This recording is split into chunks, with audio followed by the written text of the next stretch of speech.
Ya, silahkan duduk Mbak Melani. Ya, halo Mbak Melani. Gimana kabarnya? Sehat? Alhamdulillah sehat. Sehat, oke. Ya, maaf ya. Bu Nila tadi mengajak kamu ke kelas ini. Tujuannya Bu Nila adalah kepengen berbincang-bincang sedikit ya dengan kamu ya. Kayaknya memang Bu Nila sudah lama ya tidak berbicara dengan kamu ya. Sekarang sudah kelas 6 ya. Apakah kegiatan ini nanti akan mengganggu aktivitas kamu hari ini? Oh enggak Bu. Tapi ada apa ya? Oh, gini ngobrol aja sih kita ya Mbak ya. Soalnya kita sudah lama tidak ngobrol berbincang-bincang. Karena gini Mbak, ya saya perhatikan, Bila perhatikan kamu akhir-akhir ini itu kok sering menyendiri di kelas. Ketika jam pelajaran kamu waktu kelompokan juga tidak mau bergabung dengan teman-teman kamu. Kemudian jam istirahat juga kamu tidak bermain dengan teman-teman kamu, wajahmu murung dan sangat tidak antusias ya. Itu kenapa Mbak? Ada apa? Ada masalah apa? Sebenarnya saya juga ingin ngobrol sama Ibu. Alhamdulillah sekarang Jadi apa sih yang bisa Ibu bantu? Dan apa yang nanti kamu harapkan dari pertemuan kita ini nanti? saya hanya ingin dapat solusi dari masalah yang dialami saya kemarin. Oke. Jadi apa yang bisa, apalagi yang menjadi masalah kamu Mbak? Tidak tahu kenapa saya merasa tidak nyaman di kelas. Sepertinya saya tidak cocok dengan mereka. Oh begitu, jadi itu masalahmu ya. Jadi apa yang membuat kamu itu merasa tidak nyaman di kelas dan tidak cocok dengan mereka? Kan mereka juga teman kamu ya Mbak, maksudnya mereka itu adalah teman yang sering kamu ketemu ya. Kalian sering ketemu di rumah, di kelas juga sering ketemu ya kan. Mengapa kamu merasa tidak cocok? Ada masalah apa sih sebenarnya? Saya juga tidak tahu, mungkin ini juga salah saya. Oh masalah kamu ya. Boleh Bu Nila minta kamu untuk bercerita, ceritakan apa sih yang membuat kamu itu menjadi tidak nyaman di kelas? Sebenarnya saya juga mau bergabung dengan mereka, kerja kelompok atau mengerjakan soal-soal. Tapi setiap kerja kelompok saya selalu bekerja sendiri, sementara anggota yang lain hanya punya HP. Kalau kerja kelompok di rumah, mereka selalu main HP. Jadi saya memutuskan untuk bekerja sendiri, tidak kelompok. Oh begitu. Jadi masalahmu adalah ketika kamu sebenarnya kamu kepengen ya gabung sama mereka ya, gabung ikut mengerjakan tugas secara kelompok bareng-bareng gitu ya supaya mendapat hasilnya maksimal gitu ya. Tapi ketika kamu bekerja kelompok dengan mereka, hal yang kamu dapat itu malah kamu mengerjakan sendiri. Jadi mereka tidak mau mengerjakan ya, ikut mengerjakan. Jadi kamu yang mengerjakan tugasnya, kemudian teman-teman tinggal menyontek gitu aja.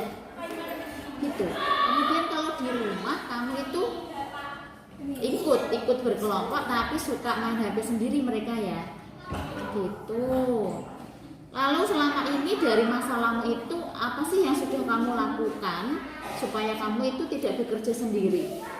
Saya kerja kelompok, saya suka mengajak teman saya untuk bekerja sama. Saya selalu memberitahu jawaban kalau teman saya bekerja sama. Oh gitu. Jadi kalau Bu Nila coba simpulkan, kenapa kamu itu kok tidak mau bergabung dengan mereka kalau bekerja kelompok? Karena di setiap kelompok kamu itu mengerjakannya sendiri, tidak dibantu dengan mereka, bukan begitu? Bagus. Setiap pelajaran apa saja, kalau mengerjakan soal di kelas, pasti selalu saya yang harus mengerjakan. Oke, baik. Jadi sekarang kamu itu sudah tahu masalahmu ya, masalahmu sendiri. Bagus, kamu sudah menceritakan sebagian dari masalahmu tersebut. Lalu ada lagi masalah yang lain Mbak Melani? Seperti tidak ada, sebenarnya saya juga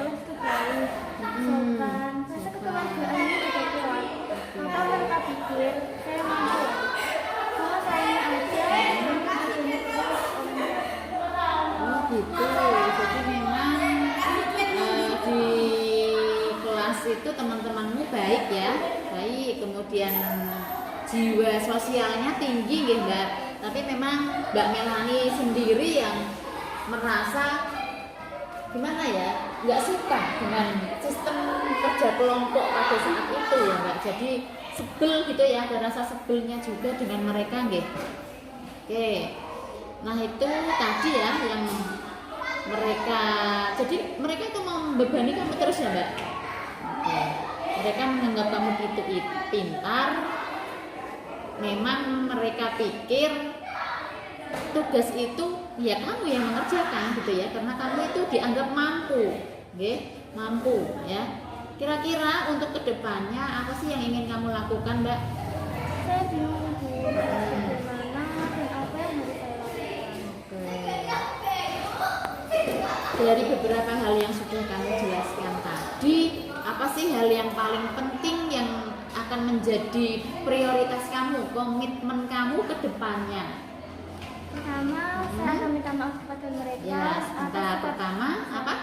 Meminta maaf kepada mereka. Nah, yang pertama adalah kamu nanti akan meminta maaf kepada mereka, kepada semua teman-teman di kelas kamu ya. Sikap saya selalu menjauh dari mereka. Yang kedua apa? Saya akan memahami mereka akan kemampuan mereka yang berbeda.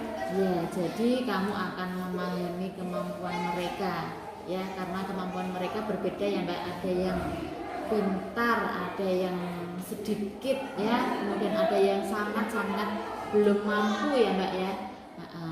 Oke, kemudian ada lagi Mbak yang aku lakukan. Saya banyak dipercaya oleh mereka dan saya akan mau ikut bekerja sama dengan mereka dan bagus. Kamu merasa bangga, kamu di kelas itu berarti yang terbaik Mbak Melani. Kamu di kelas itu sampai sekarang kamu terbaik ya. Ya, karena kamu pasti sudah mempertahankan terus prestasimu dan terus meningkatkan prestasimu itu ya.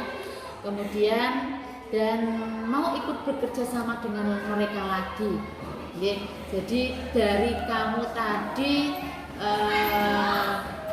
berpikir bahwa dalam satu kelas itu beragam, kemampuannya beragam, tidak ada yang sama ya. Dari prestasinya pun tidak sama ya Mbak. Jadi bekerja sama membantu nanti ya, dengan mereka. Oke, keren sekali, Ibu bangga sama kamu. Kira-kira apa sih, ada hal yang lain lagi nanti yang akan kamu lakukan Mbak? Saya akan bersemangat belajar di kelas dan saya bersedia apabila diperlukan untuk membimbing mereka selama saya mampu. Oke, kamu akan membuat kelompok belajar di kelas, kemudian bersedia untuk membimbing mereka ketika mereka membutuhkan bantuan kamu, dan selama kamu mampu dan selama kamu ada waktu ya, waktu yang pertama. Nah ini ibu sangat suka ya.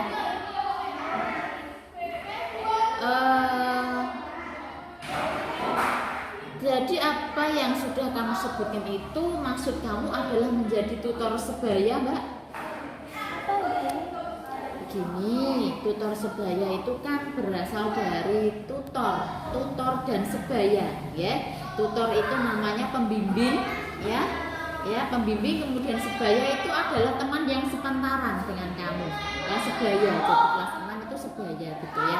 Jadi nanti tutor sebaya itu adalah pemberian bantuan oleh pembimbing, oleh tutor ya. Tutor itu berarti yang mempunyai prestasi yang lebih baik dari teman-temannya Mbak ya. Jadi mempunyai prestasi yang lebih baik dari teman-temannya, memiliki hasil belajar yang unggul dari teman-temannya, yang bertugas untuk ya membantu teman-temannya tadi di kelasnya untuk mencapai suatu tujuan bersama Mbak ya.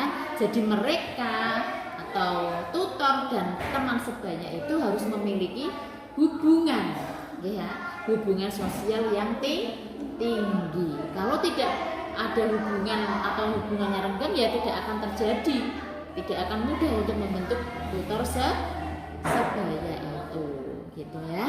Ya Bu, akhirnya saya paham apa itu tutor sebaya. Oke, baik. Nah, dari obrolan kita ini Mbak, apakah kamu bisa menceritakan kembali apa yang akan kamu lakukan berikutnya? saya akan bergabung dengan teman dan bekerja sama lagi. Jika belajar kelompok, dan saya akan membantu tutor sebaya yang seperti Ibu sebutkan tadi.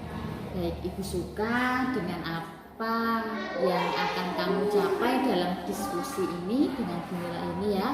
Lalu bisa dijelaskan lagi apa komitmenmu nanti ya yang akan kamu jalankan sesuai dengan rencanamu itu tadi. Besok saya akan menemui teman saya di kelas, akan mengungkapkan dan menjelaskan kegiatan yang akan saya sudah rencanakan ini. Oke, lalu siapa saja yang nanti akan bisa mendukung kamu dalam menjalankan aksimu nanti, Mbak? Saya akan meminta banyak guru kelas untuk saling membantu saya dalam menjalankan tutor.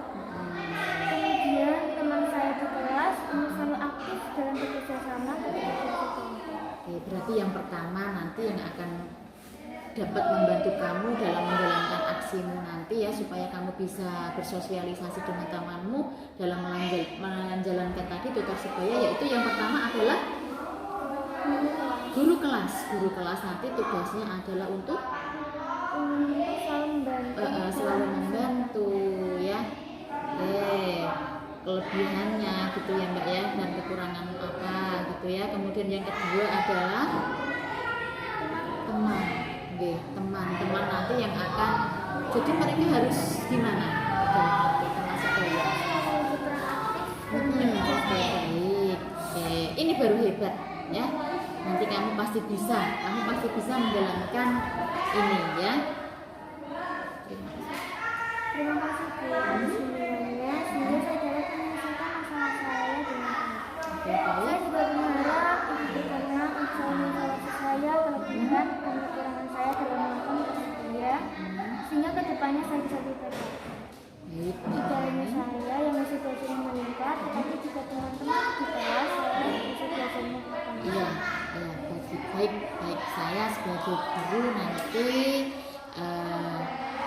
punya harapan juga kepada Mbak Melani ya ke depannya, dan teman-temanmu terkhusus untuk kelas 6 ya bisa melaksanakan pembelajaran dengan baik, kemudian bersama-sama untuk meraih hasil belajar yang maksimal ya untuk kelas 6 yang lebih maju. Jadi Mbak Melani, tutor sebaya nanti ketika kamu melaksanakan, Bu Guru akan selalu memantau kamu dalam melaksanakan tutor sebaya ya, untuk mengevaluasi kelebihan sudah kamu lakukan dan kekurangan apa saja sih yang perlu kamu tingkatkan dalam melakukan tutor sebaya itu ya. Yang penting ada hubungan sosial Mbak. Jadi kalau hubungan sosialmu kok bagus dengan temanmu, maka akan mudah dalam melaksanakan tutor sebaya.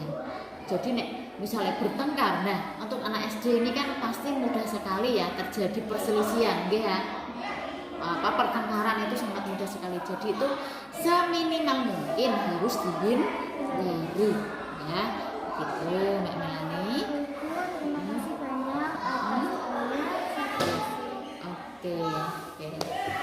Selamat pulang Mbak Melani, sudah di rumah nggih. Waalaikumsalam.